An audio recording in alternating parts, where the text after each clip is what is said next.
వాక్యంలోకి వెళ్దాం. ప్రేమ దేవుని బిడ్డలారా, ఇది 3వ రోజు ఉపవాస కూటం. 3వ రోజు చక్కగా 2 రోజులు గత 2 రోజులు దేవుడు గొప్పగా మనతో మాట్లాడాడు. అలాగే గొప్పగా దేవుడు అనేకమైన కార్యాలు దేవుడు చేశాడు. అందుబట్టి దేవునికే మహిమ కలుగును గాక.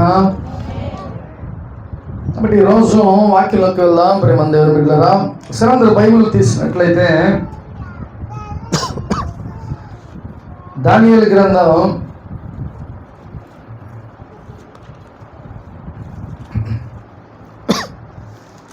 4వ అధ్యాయం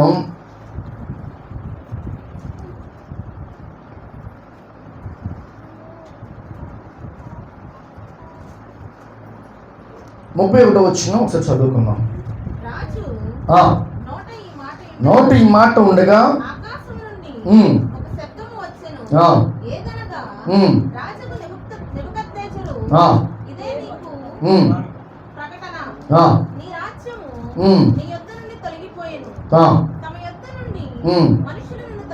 తరిమెదరు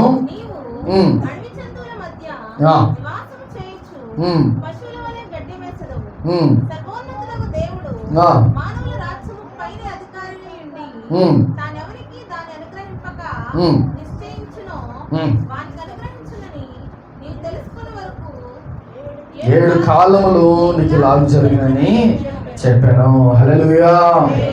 ఇక్కడ నెబుకద్నెజరు ఆ యొక్క రాజు అనటం కన్నా చక్రవర్తి. ఆయన రాజుకి చక్రవర్తికి తేడా ఏంటంటే, రాజు అంటే ఒక దేశానికే రాజు, చక్రవర్తి అంటే కొన్ని ఒక 50 లేకపోతే ఒక 100 దేశాలకి కలిపి ఆయన ఒక్కడే చక్రవర్తిగా ఉన్నట్టు అనమాట అర్థం. అంటే చాలా పెద్ద వ్యక్తి ఆయన.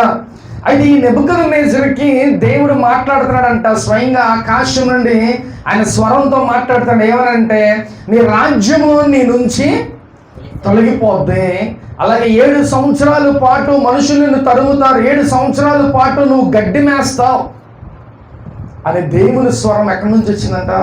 పైనుంచి అతనితో మాట్లాడింది. ప్రేమ దేవుని బిడ్డలారా, ఇప్పుడు స్వయంగా దేవుడే మాట్లాడాడు. ఇప్పుడు నెబుకద్నెజరు ఎలాంటి వ్యక్తి అంట? గొప్ప చక్రవర్తి ఆయన. ఆయన కొన్ని 100 దేశాలు ఆయన కింద ఉన్నాయి. చాలా గొప్ప వ్యక్తి ఆయన. అయినప్పటికీ దేవుడు అతనితో ఎందుకని అలా మాట్లాడంటే, అతనిలో ఏమొచ్చిందంటే గర్వం వచ్చేసింది. దేవునికి వ్యతిరేకమైన పనులు అతను చేస్తాడు. అందుకనే దేవుడు ఇలాగ మాట్లాడి, ఇప్పుడు ఆయనకి వేరే ఆప్షన్ లేదు. ఇంకొక దేవుడు ఒకసారి కోపగించుకున్నాడంటే అది వేరే ఆప్షన్ అనేది లేదు. నిన్న దినాన్ని మనం ఏం మాట్లాడుకున్నాం? ఒకవేళ దేవుని ఉగ్రత మన మీదకి రాబోతుంది అని తెలిస్తే, మనం ప్రార్థన చేస్తే, ఉపవాసం ఉండి కన్నీరు కారిస్తే, దేవుడు దాన్ని ఏం చేస్తాడు? తప్పిస్తాడు. లేదు చూపించినా ఇంకా మనం బద్దకస్తులు నిద్రపోయాం అనుకో, అది వచ్చిద్ది, మనం ఇక వెళ్ళిపోవటం కూడా అయిపోద్ది. ప్రియమ దేవుని బిడ్డ. కాబట్టి వన్స్ దేవుడు వార్నింగ్ ఇస్తే, ఆ వార్నింగ్ నువ్వేమవ్వాలంట? భయపడాలి, దేవునికి లోబడాలి. ప్రియమ దేవుని బిడ్డ. ఇక్కడ నెబుకద్నెజరు అతను ఒక సామాన్య వ్యక్తి కాదు, రాజులందరికీ ఒక చక్రవర్తిగా ఆయన ఉన్నాడు. అంటే ఎంత గొప్ప వ్యక్తి ఆయన, చాలా పేరు కలిగిన వ్యక్తి ఆయన. అంత గొప్ప చక్రవర్తితో ఏమన్నాడంట? 7 సంవత్సరాల పాటు నువ్వు గడ్డి మేస్తావు, లేకపోతే మనుషులందరూ నిన్ను తరుముతారు, అలాగే నీకు పనిష్మెంట్ ఇక తప్పదని దేవుడు క్లియర్గా మాట్లాడాడు. ఇప్పుడు ఈ విషయం కంపల్సరీగా జరిగిద్ది. ఆ నెబుకద్నెజరు ఏం చేశాడంట? ఇంకా వేరే ఆయన ఏ ప్రార్థన చేయాలా, లేకపోతే ఇంకొకటి దేవుని బతిమలాడుకోవాలా, లేకపోతే ఉపవాసం ఉండాలా. ఎప్పుడైతే దేవుడు చెప్పాడో ఆ మాట జరిగిపోయింది. ప్రేమ దేవుని బిడ్డలారా, చూద్దాం ఒకసారి. 33వ వచనం. ఆ గడియలోనే సంభవించును, గడ్డి మేసెను,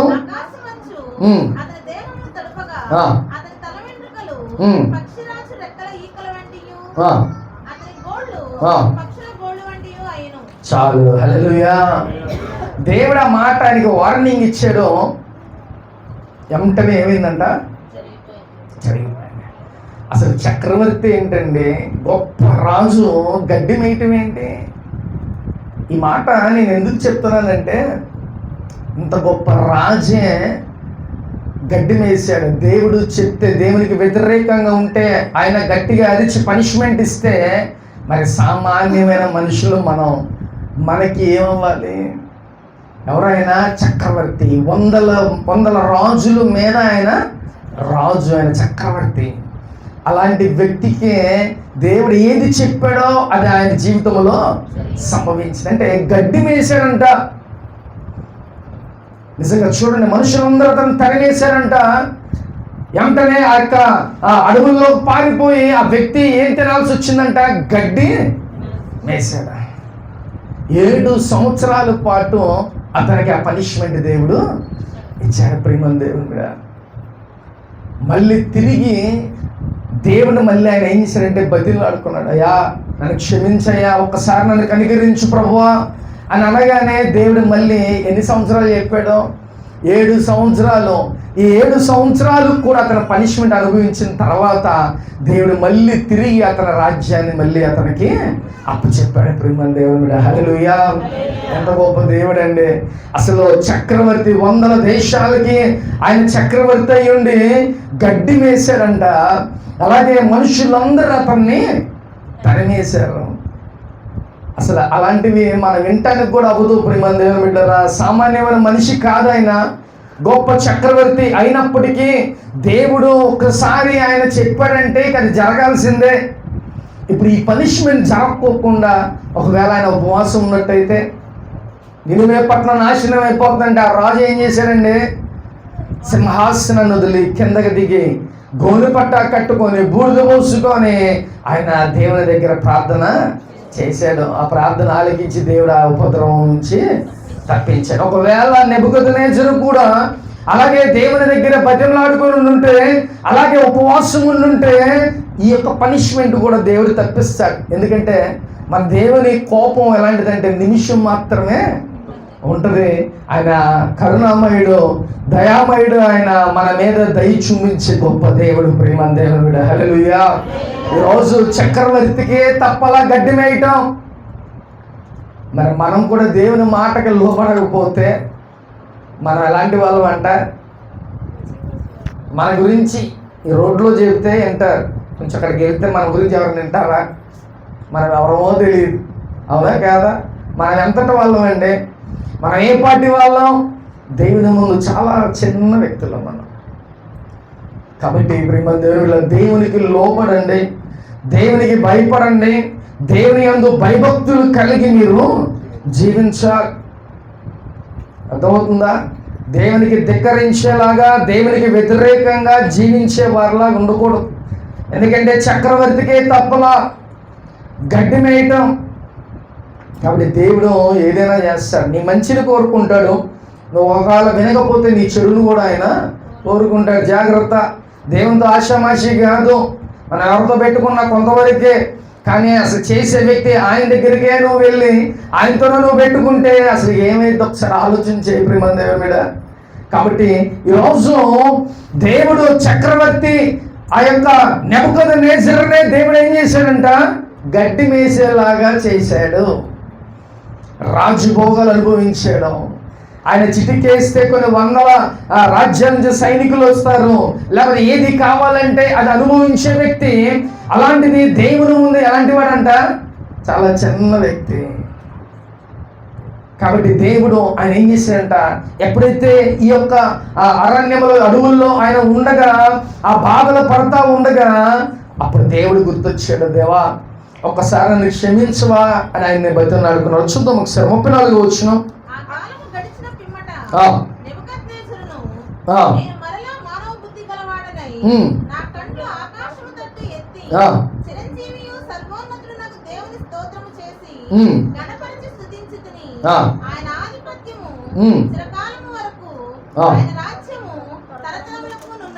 చాలు చాలు, హల్లెలూయా!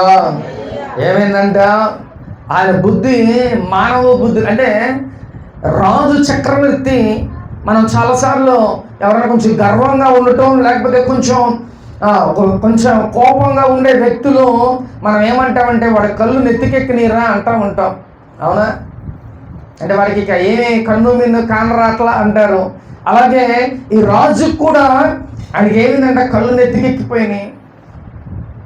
అసలు ఏమీ తెలియని వ్యక్తిగా దేవునికి పూర్తిగా వ్యతిరేకంగా ఆయన జీవిస్తున్నాడు. కానీ ఆ 7 సంవత్సరాలు ఆ గడ్డి మేసే టైంలో దేవుణ్ణి బతిమలాడుకున్నాడంట.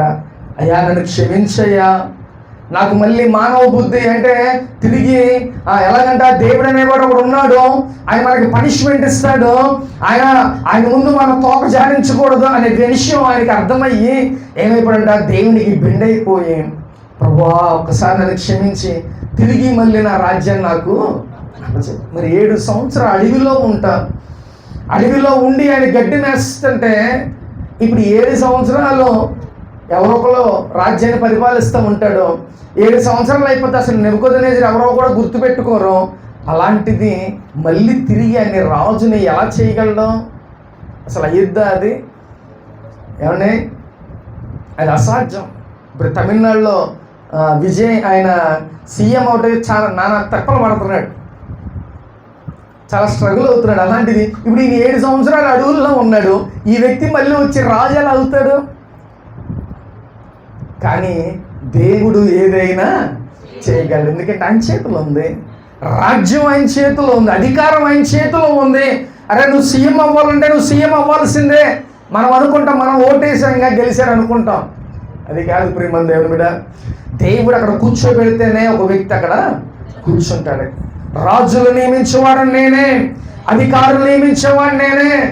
కాబట్టి దేవుడు మళ్ళీ 7 సంవత్సరాలు తన రాజ్యం పోయినా మళ్ళీ ఏం చేశాడంట, ఆ వ్యక్తిని తిరిగి మళ్ళీ రాజ్యానికి అతనికి అప్పచెప్పాడు. తన యొక్క మంత్రులు, ఇంతవరకు 7 సంవత్సరాల క్రితం ఉన్న మంత్రులు అందరికీ మంచి మనస్సును దేవుడు అతనికి ఇచ్చి ఏం చేశాడంట, మళ్ళీ తన రాజ్యాన్ని తనకి అప్పచెప్పేశాడు. ప్రియమైన దేవుని బిడ్డ, తీయటం ఒక ఎత్తు అయితే మళ్ళీ ఇవ్వటం కూడా ఒక గొప్ప అద్భుతమే. ఎందుకంటే 7 సంవత్సరాలు పోయిన రాజ్యం మళ్ళీ ఎలా వస్తుంది? కాబట్టి దేవుడు మళ్ళీ దాన్ని సాధ్యం చేశాడు. ప్రియమైన దేవుని బిడ్డ, హల్లెలూయా. తన మంత్రులకి తన యొక్క కింద ఉన్న అధికారులందరికీ మంచి మనసుని దేవుడు ఇచ్చి మళ్ళీ అతన్ని రాజుగా దేవుడు చేశాడు. కాబట్టి ఈరోజు ఒకవేళ నెబుకద్నెజరు ఉపవాసం ఉండి ప్రార్థన చేస్తే ఆ పనిష్మెంట్ రాకుండా ముందుగానే బతిమలాడుకుంటే దేవుడు ఎలాగోలా తప్పించేవాడు. కానీ ఆయన ఏదైనా చేద్దాం అనే లోపే ఆ ఉపద్రవం వచ్చేసింది, ఆ పనిష్మెంట్ అతని మీదకి వచ్చేసింది. వెంటనే ఆయన జనాలందరిని తరిమితే దేవుడు ఏదైతే చెప్పాడో ఆ ప్రకారం ఆయన అడవిలోకి తరిమేశారు ఆయన్ని. కాబట్టి ప్రియమైన దేవుని బిడ్డలారా, ఈరోజు నువ్వు నేను చాలా చిన్న వ్యక్తులం. దేవుని యందు నువ్వు భయభక్తులు కలిగి ఉండటం నేర్చుకో, దేవునికి లోపడటం నేర్చుకో. ప్రియమైన దేవుని బిడ్డలారా, చాలాసార్లు మనం కూడా మన కళ్ళు నెత్తికెక్కుతూ ఉంటాయి, జాగ్రత్తగా ఉండాలి. మనం ఎవరి ముందుకు కొంచెం యాక్షన్ చేసిన దేవుని ముందు మనం చాలా జాగ్రత్తగా ఉండాలి. అర్థమవుతుందా? నీ జీవితంలో ఏ కార్యం జరగాలన్నా అది దేవుడే చెయ్యాలి, అవునా కాదా? నువ్వు ఎక్కడికి వెళ్ళు అది దేవుడే చెయ్యాలి. కాబట్టి ఆయనకి నువ్వు భయపడాలి, ఆయన యందు నువ్వు భయభక్తులు కలిగి ఉండాలి. కాబట్టి ప్రియమైన దేవుని మీద ఆ నెబుకద్నెజరు అంత గొప్ప వ్యక్తి గడ్డి మేసాడు, మళ్ళీ తిరిగి అతను బతిమలాడుకుంటే దేవుడు తిరిగి అతని రాజ్యాన్ని మళ్ళీ 7 సంవత్సరాల తర్వాత అతనికి ఇచ్చేసాడు. ప్రియమైన దేవుని మీద మన దేవుడు కోపగించుకుంటాడు, అలాగే తన వాత్సల్యత తన ప్రేమని మళ్ళీ దేవుడు మనమే చూపిస్తాడు. నువ్వు కూడా అనేక సార్లు దేవునికి వ్యతిరేకంగా ఉండుంటూ చాలాసార్లు దేవునికి కొంచెం దూరం అయిపోయి ఉండొచ్చు, అయినా దేవుడు నిన్ను ప్రేమించటం మటుకి మానట్లా. ప్రియమైన దేవుని బిడ్డ, నువ్వు వదిలేస్తావు ఒకసారి దేవుణ్ణి, నువ్వు ఒకసారి విడిచిపెట్టేస్తావు దేవుణ్ణి, కానీ నా దేవుడు ఎప్పుడు నేను అంటి పెట్టుకునే ఉంటాడు. ఆయన నీకు కనబడ్డగానే ఎప్పుడు నీ పక్కనే నిన్ను అబ్జర్వ్ చేస్తూనే ఉంటాడు. ప్రియమైన దేవుని బిడ్డ, హల్లెలూయా. అంత గొప్ప దేవుణ్ణి నువ్వేం చేయాలంట, భయభక్తులు కలిగి ఉండు, చక్కగా దేవుని యందు ప్రేమ కలిగి ఉండు. ఆయన కూడా చక్కగా నిన్ను ప్రేమతో నేను దేవుడి ముందుకి తీసుకెళ్తాను. సో ఇప్పుడు మన యొక్క టాపిక్ ఏంటంటే, అంత గొప్ప చక్రవర్తిని గడ్డి మేయించాడు. ఒకవేళ ప్రార్థన చేస్తుంటే దేవుడు విడిపించేవాడేమో. ఈ పనిష్మెంట్ జరిగే టైంలో అప్పటికి ఏమైందంటే ఆయనకి బుద్ధి వచ్చి అప్పుడు ప్రార్థన చేస్తే రాజ్యాన్ని ఇచ్చేశాడు. ఇప్పుడు మనకు కూడా అలాంటి పనిష్మెంట్స్ రాకోకుండా చూసుకోండి, అర్థమవుతుందా? అలాంటి పనిష్మెంట్స్ అంటే దేవుడు ఇస్తాడా? పనిష్మెంట్స్ అంటే దేవుడు ఇస్తాడు పనిష్మెంట్స్ కంపల్సరీగా. అసలు మన జీవితంలో నష్టాలు జరుగుతున్నాయి అని అంటే అది సాతాను కలగజేస్తూ ఉంటాడు. అవి విడిపించడానికి యేసయ్య ఉన్నాడు, మనకి దేవుడు ఉన్నాడు కాబట్టి ఓకే, ఆయన మనకి విడుదల ఇస్తాడు. కానీ దేవుడే మనకి ఒక్కొక్కసారి పరీక్షలు పెడతా ఉంటాడు. ఎందుకని పరీక్షలు పెడతాడు అని అంటే, నువ్వు దేవుని మాట వినకపోతే, నువ్వు దేవునికి లోబడకపోతే, దేవునికి అందు నువ్వు సరిగ్గా భయభక్తులు కలిగి ఉండకపోతే దేవునికి పనిష్మెంట్స్ ఇస్తూ ఉంటాడు. అర్థమవుతుందా? కాబట్టి ఆ పనిష్మెంట్స్ రాకముందే దేవుని వైపు మీరు తిరగండి, దేవుని యందు భయభక్తులు కలిగి మీరు జీవించండి ప్రియమైన దేవుని బిడ్డలారా. అయితే అది ఎంత పెద్ద పనిష్మెంట్ అయినా నువ్వు చక్కగా ఉపవాసం ఉండి నువ్వు ప్రార్థన చేసుకోగలిగితే దేవుడు వాటి నుంచి తప్పిస్తాడు. ఇప్పుడు క్రైస్తవులుగా మనం ఏం చేయాలంటే, ఒకవేళ ఒక కుటుంబంలో ఎలా ఉంటుందంటే వరుసగా నష్టాలు జరుగుతూ ఉంటాయి, వరుసగా అనేకమైన నష్టాలు జరుగుతూ ఉంటాయి. అది ఎందుకేనంటే సాతాను గాడు ఇవన్నీ కలగజేస్తూ ఉంటాడు ప్రియమైన దేవుని బిడ్డలారా. కాబట్టి ఈ నష్టాలన్నీ జరుగుతూ ఉంటే కంపల్సరీగా మనం దేవుని దగ్గరికి ఏం చేయాలంటే ఉపవాసం ఉండి నువ్వు ప్రార్థన చేయటం ప్రారంభించాలి. నీకు జ్ఞానం కావాలి. అర్థమవుతుందా? ఒక్కోసారి మనకి ఏమీ తెలియకోకుండా అన్నీ జరిగిపోతూ ఉంటాయి, ఈ నష్టాలు జరుగుతూ ఉంటాయి. చాలా జాగ్రత్తగా మీరు మెలకు కలిగి ఒకసారి దాని ఒక నష్టం వచ్చింది, ఇంకొక దానికి వెళ్ళక ముందే నువ్వేం చేయాలంట, జ్ఞానం కలిగి ఉపవాసం ఉండి నువ్వు ప్రార్థన చేసుకో.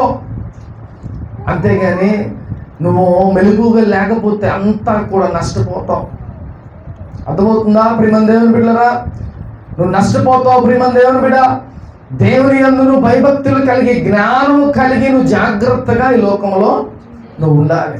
అలా ఉంటేనే, లేకపోతే ఏమైపోద్దంట, నెబుకద్నెజరుకు వచ్చిన పనిష్మెంట్ నీ మీదకి చేస్తుంది. కాబట్టి ఈరోజు నువ్వు కూడా ఎలాంటి పనిష్మెంట్, ఎలాంటి మనకి ప్రమాదం ఏది కూడా జరగకుండా ఉండాలనంటే నువ్వు కూడా అంటే నీకు జ్ఞానం కలిగి నువ్వు జాగ్రత్తగా మెలుగుతో ఉండి నువ్వు ప్రార్థన చేసుకుని ఉపవాసం ఉండటం చాలా చాలా అవసరం ప్రియమైన దేవుని బిడ్డలారా. ఇప్పుడు పడుతున్నావు అనేకమైన శ్రమలు, లేకపోతే రాబోయే రోజుల్లో ఏమైనా వస్తాయేమో, మెలుగుగా ఉండి దేవుడు ప్రార్థన చేయమంటున్నాడు. మెలుగు అంటే జ్ఞానం కలిగి నువ్వు చక్కగా ప్రార్థన చేయమని దేవుడు మాట్లాడుతున్నాడు ప్రియమైన దేవుని బిడ్డ. ఈరోజు చక్కగా నువ్వు కూడా ఏం చేయాలంట, ఏ పనిష్మెంట్ మన మీదకి రాకుండా, ఎలాంటి ప్రమాదం మన దగ్గరికి దరిచేరకుండా నువ్వు చక్కగా ప్రార్థన చేసుకోవాలి ప్రియమైన దేవుని బిడ్డ. హల్లెలూయా. కాబట్టి ఇక్కడ నెబుకద్నెజరుకి తప్పలా గడ్డి మేయటం. ఒకసారి చదువుదాం, 4వ అధ్యాయం 36వ వచనం చదువుకున్నాం.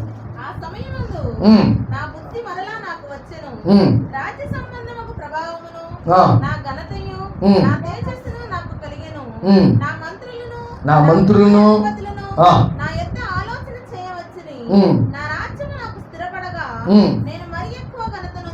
చాలు. హల్లెలూయా. దేవుడు ఎంత గొప్పడంటే అతను మళ్ళీ తిరిగి అతనికి రాజ్యం ఇచ్చాడు.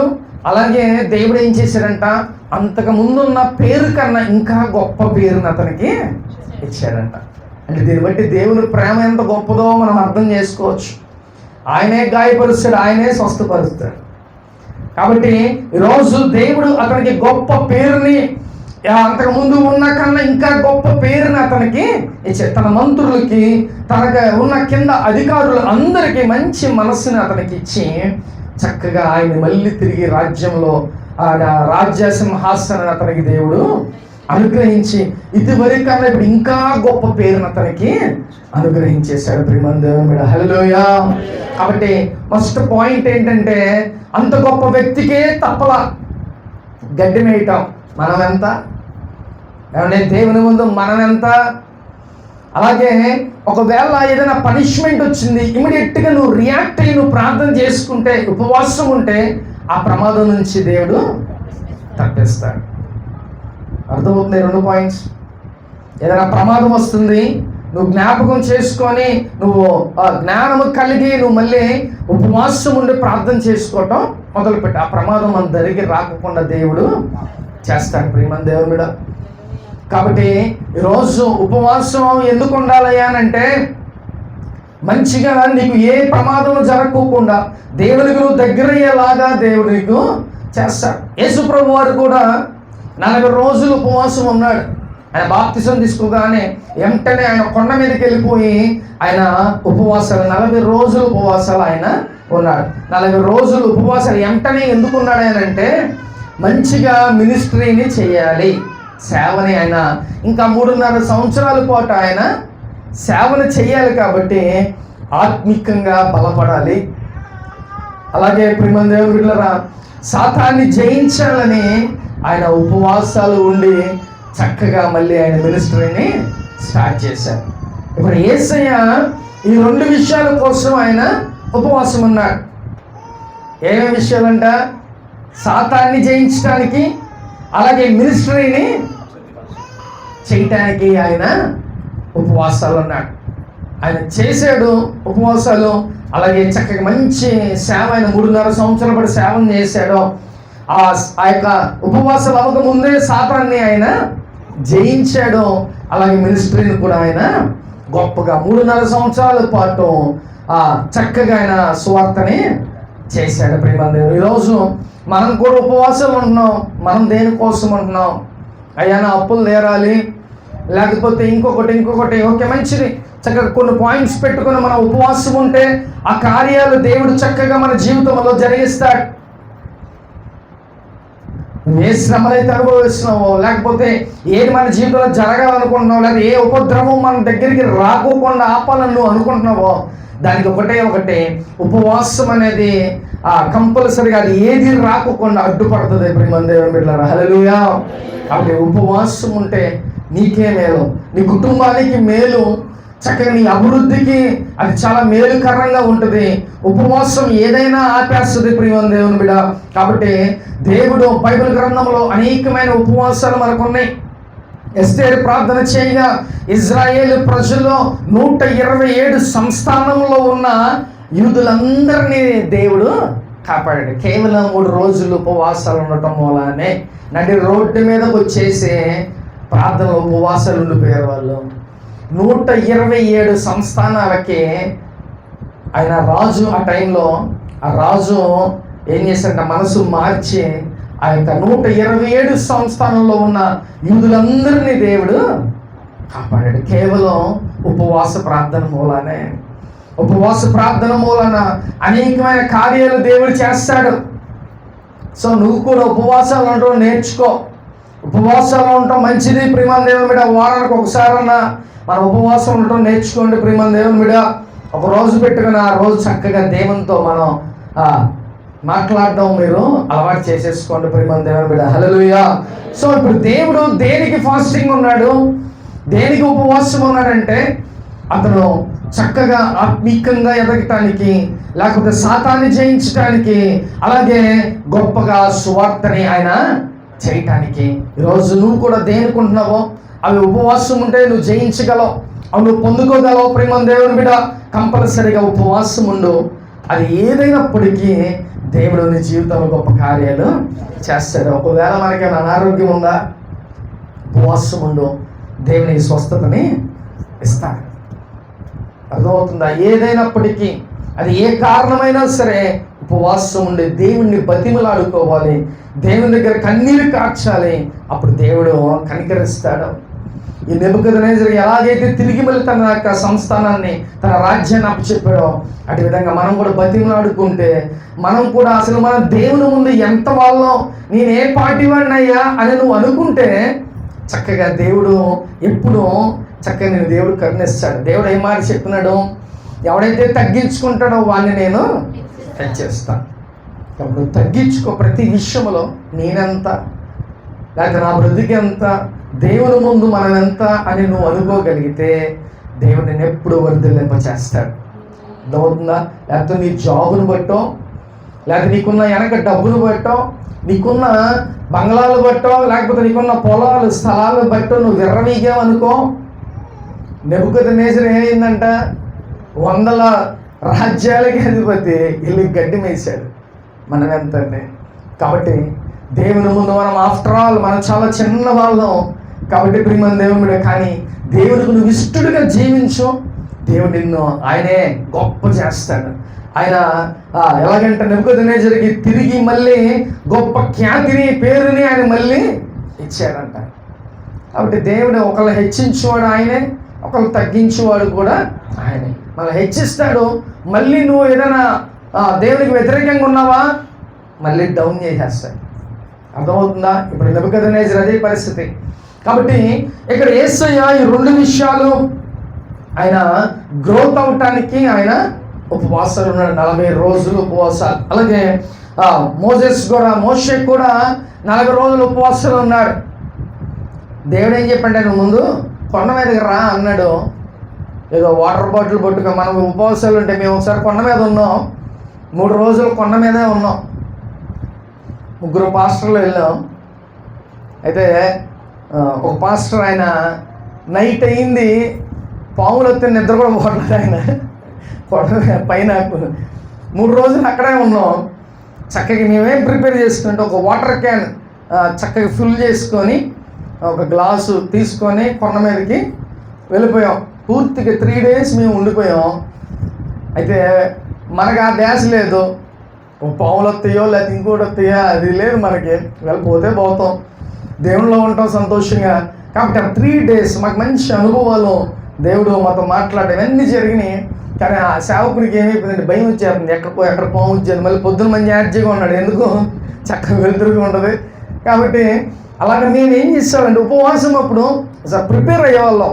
ఒక 20 liters క్యాను లేకపోతే ఏమేమి కావాలనేది మేము తీసుకొని పైకి వెళ్ళాం. అలాగే ఇప్పుడు మోషేని కొండ మీదకి రమ్మన్నాడు దేవుడు. ఆయన ఒక 20 లీటర్ల బాటిల్ పట్టుకొని పైకి వెళ్ళలా, రా అన్నాడు, వెళ్ళిపోయాడు పైకి.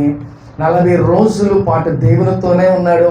దేవుడు మాట్లాడాడు, తన ప్రజలను ఎలాగ నడిపించాలి, ఎలాగ వాళ్ళని ఉండాలి, వాళ్ళకి ఏ ఆజ్ఞలు, ఇవన్నీ దేవుడు అతనికి నేర్పించాడు. ఈ 40 రోజుల ఉపవాసాల్లో దేవుడు చక్కగా ఆయనకి మంచి జ్ఞానాన్ని ఇచ్చాడు, మంచి ఎలా నడుచుకోవాలి తన ప్రజలు అనేది అతనికి నేర్పించాడు. ఏమిచ్చాడంటే వచ్చేటప్పుడు 10 commandments ఆయనకి అప్పచెప్పి కిందకి పంపించాడు. సో ఇప్పుడు మోషే దేనికి వెళ్ళాడంటే దేవునితో మాట్లాడడానికి వెళ్ళాడు. అలాగే తన ప్రజల్ని, దేవుని యొక్క ప్రజల్ని ఎలా నడిపించాలి, ఏ ఆజ్ఞలు బట్టి ఆయన నడిపించాలనే విషయం ఆయనకు బోధించడానికి చక్కగా దేవుడు అతన్ని పైకి పిలిచాడు. సో ఈరోజు ఉపవాసం ఉంటే దేవుడు నీతో కూడా మాట్లాడతాడు. ఉపవాసం ఉంటే చక్కగా దేవుడు అనేకమైన విషయాలు నీకు కూడా బయలుపరుస్తాడు. ప్రేమ దేవుని బిడ్డ, ఈరోజు ఉపవాసం ఉంటే అనేకమైనవి దేవుడు మనకి ఇస్తాడు. అనేకమైన ఉపద్రవాల నుంచి కూడా దేవుడు మనల్ని తప్పిస్తాడు అనే విషయాలు మనకి ఈరోజు దేవుడు మనతో మాట్లాడుతాడు. ఒకటి, మనం దేవుని ముందు ఎందుకు పనికిరాము. ఒకసారి అనండి నాతో పాటు అంతా, దేవుని ముందు మనం ఎవ్వరం కూడా పనికిరా. అర్థమవుతుందా? ఇంతకుముందు అసలు సేవకుడు వస్తుంటే సమూయేలు ప్రవక్త ఆ ఇజ్రాయెల్ దేశంలో ఆయన అలా ఎంటర్ అయితే ఏమయ్యారు తెలుసా? అందరూ సాష్టాంగపడి నమస్కారం. ఆఫ్టర్ ఆల్ ఒక మనిషి సేవకుడు, ఓకే, సేవకుడికి ఎలా చేస్తాడంటే దేవాతి దేవునికి మనం ఎలా ఉండాలో తెలుసా? గడగడలాడిపోవాలి. అర్థమవుతుందా? అదే సేవకుడు అంటే నేను గడగడలాడిపోయి మేము అక్కడ వెళ్తే కాళ్ళు కొట్టేసుకుంటారు, వదలనమ్మన్నా వదలరు. అంటే మేము మనుషులమే, కానీ మనుషులకి అంత ఇస్తున్నప్పుడు దేవునికి ఎంత ఇవ్వాలి, ఎంత భయపడాలి మనం. అర్థమవుతుందా? దేవునికి భయపడండి, దేవుని యందు భయభక్తులు కలిగి ఉండండి. ఎప్పుడు నేనేంట్లే నాకేంట్లే అని అనుకున్నావా కానీ పతనం స్టార్ట్. అర్థమవుతుందా? దేవుని యందు భయభక్తులు కలిగి మీరు జీవించండి. చక్కగా ఏ ఉపద్రవం నీ కుటుంబంలో, నీ జీవితంలో ఎంటర్ అవుతుంది అని తెలిస్తే చాలు ఉపవాసం ఉండటం స్టార్ట్ చేయి. లేదా నీకు దీర్ఘకాలిక ఏదైనా అవసరత ఉంది, ఎన్నో సంవత్సరాలు నేను ప్రార్థన చేస్తున్న భాషగా ఇది అవ్వట్లేదు అని అంటే ప్రార్థనలో కూర్చో. ఉపవాసం సామాన్యంగా ఉండొద్దు. దేవుని దగ్గర నువ్వు కసిగా కూర్చో. దేవా ఇది నువ్వు చేస్తావా చేయవా అని కూర్చో. దేవుడు కంపల్సరిగా నీ జీవితంలో కార్యం చేస్తాడు. కాబట్టి ఉపవాసం ఉండటం చాలా చాలా ఇంపార్టెంట్. చక్కగా దేవునికి ఎలాంటి ఉపద్రవం రానుకోకుండా, నీ దగ్గరికి నీ కుటుంబానికి రాకోకుండా దేవుడు నీకు కాపాడిస్తాడు. కాబట్టి ప్రేమ దేవుడా, చక్కగా ఈరోజు ఫస్ట్ ఆఫ్ ఆల్ దేవుని యందు నువ్వు భయభక్తులు కలిగి జీవించు. అర్థమైందా? ఒక మనిషి సేవకుడికే ఏమంటే కాళ్ళు కొట్టేసుకొని చేతులు కొట్టేసుకొని ఎలా పడితే అలా ఉంటారంటే భయం, లేకపోతే ఇష్టం. కానీ దేవాది దేవునికి ఇంకా ఎంత మనం ఉండాలో, ఎంత బెండ్ అయిపోవాలో మనం ప్రియమైన దేవుని మీద. కాబట్టి జ్ఞాపకం చేసుకో, దేవుని యందు భయం కలిగి మీరు జీవించాలి. అలాగే దేవుని ముందు మనం చాలా ఆఫ్టర్ ఆల్ అదవుతుందా, అసలు మనం నీటి బొడుగ లాంటి వాళ్ళం. ఈరోజు కనపడితే రేపు కనపడం. కాబట్టి మనం దేనికి పనికిరామండి. కేవలం దేవుని యొక్క ఆయన కృపే మనల్ని ఎలాగా బ్రతికి మనల్ని ఎలా ఉంచుతుంది. కాబట్టి ఆయన దయే, లేకపోతే మనం ఇలా ఉండటం అంటే ఎంతోమంది చచ్చిపోతున్నారు. ఇంకా మనం అట్లా బ్రతికున్నా ఉంటే కేవలం ఆయన ఉచితమైన కృపే ప్రియమైన దేవుని మీద. కాబట్టి ఆయన యందు నువ్వు భయభక్తులు కలిగి నువ్వు జీవించు. చక్కగా నీ కుటుంబంలో నీకు ఏదైనా ఒక శ్రమ అనుభవిస్తుందంటే నువ్వు ఏం చేయాలి? ముందు ఫస్ట్ నీకు వచ్చేయాలి, జ్ఞానం వచ్చేయాలి. ఏమని, అయ్యో ఏదో నా కుటుంబానికి ఏదో ఆపద రాబోతుంది, లేకపోతే నా కుటుంబం నాకేదైనా ఆపద రాబోతుంది అని నువ్వు ఏం అవ్వాలంట? జ్ఞానం కలిగి వెంటనే నువ్వు ఉపవాసంలో ఉండటం నేర్చుకో ప్రియమైన దేవుడా. ఆ ఉపద్రవం నీ దగ్గరికి రాకోకుండా దేవుడు దాన్ని దూరం చేసేస్తాడు ప్రియమైన దేవుని మీద. హల్లెలూయా. కాబట్టి ఈరోజు యేసయ్య ఉపవాసం అన్నాడు దేనికోసం? స్వార్థ మంచిగా నేను చేయాలి 3.5 సంవత్సరాలు, అలాగే ఆత్మలో గొప్పగా నేను ఎదగాలి, సాతాన్ని నేను సమ్ పర్పస్ ఇస్ దే. ఉపవాసం ఉన్నామంటే ఒక సోర్స్ మనకి, ఒక పర్పస్ అనేది మనకు ఉంటుంది. ఇది జయించాలి, లేకపోతే ఇది నాకు అవ్వాలి, లేకపోతే నా అనారోగ్యం తగ్గాలి, లేకపోతే ఇంకొకటి. నువ్వు ఉపవాసం ఉంటే దేవుడు అది కంపల్సరీగా చేస్తాడు. సో యేసయ్య కూడా ఆయనకి అవసరం ఉండాలి. వాస్తవానికి ఆయన దేవుడు ఉండాల్సిన అవసరం లేదు. ఆయన మనిషిగా ఈ లోకానికి వచ్చాడు. నువ్వు కూడా అలా ఉండాలనే ఆయన కూడా ఉన్నాడు ప్రియమైన దేవుని మీద. అలాగే మోషే కూడా 40 రోజులు ఉపవాసాలుండి దేవునితో మాట్లాడడం, 10 ఆజ్ఞలు తీసుకురావటానికి ఆయన ఉపవాసాలుండి మంచిగా ఆయన ఉపవాసాలుండి చక్కగా ఆయన ఆ యొక్క కొండ నుంచి దిగి వచ్చాడు. కాబట్టి ఈరోజు నెబుకద్నెజరు అంత గొప్ప చక్రవర్తి అయినప్పటికీ ఆయన గడ్డి మేసాడని అంటే దాని అర్థం ఏంటంటే మనం ఎందుకు పనికిరాము, మనం చాలా సామాన్యమైన మనుషులం ప్రియమైన దేవుని మీద. కాబట్టి దేవునికి లోబడు, దేవుని యందు భయపడు, దేవునికి చక్కగా ఇష్టడుగా నువ్వు జీవించు. ఏ ఆపద వచ్చినా నువ్వు ఉపవాసం ఉండి ప్రభువా నన్ను క్షమించు అని నువ్వు బతిమలాడుకోగలిగితే చక్కగా నువ్వు దేవునిలో మంచిగా ఎదగలవు ప్రియమైన దేవుని మీద. హల్లెలూయా. ఈరోజు 3వ రోజు ఉపవాసం అనేకమైన విషయాలు మనం నేర్చుకున్నాం. మొదటి రోజు, 2వ రోజు, ఈ 3వ రోజు కూడా దేవుడు కొన్ని విషయాలు మనతో మాట్లాడడం. ఏమనంట, ఏదైనా ఉపద్రవం వస్తుంది మనకి లేదా మన కుటుంబానికి, నువ్వేం చేయాలంట?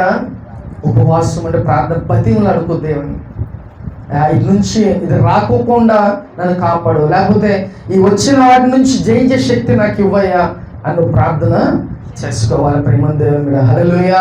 కాబట్టి ప్రియమైన దేవుని బిడ్డలారా, ఈ ఉపవాస దినాల్లో మనం ఏమైతే విన్నామో వాటి ప్రకారం చక్కగా మీరు నడుచుకోండి. ఏ మాటలైతే, ఏ పాయింట్స్ అయితే మీరు విన్నారో అలాగే యాజ్ టీజ్గా మీరు చేయండి. దేవుడు మీ అందరినీ దీవిస్తాడు ప్రియమైన దేవుని బిడ్డ. హల్లెలూయా. ఆత్మ చూచిన మాట చెవిడ వినుగాక. ఆమేన్. అందరూ మోకరించండి, ప్రార్థన చేసుకుందాం.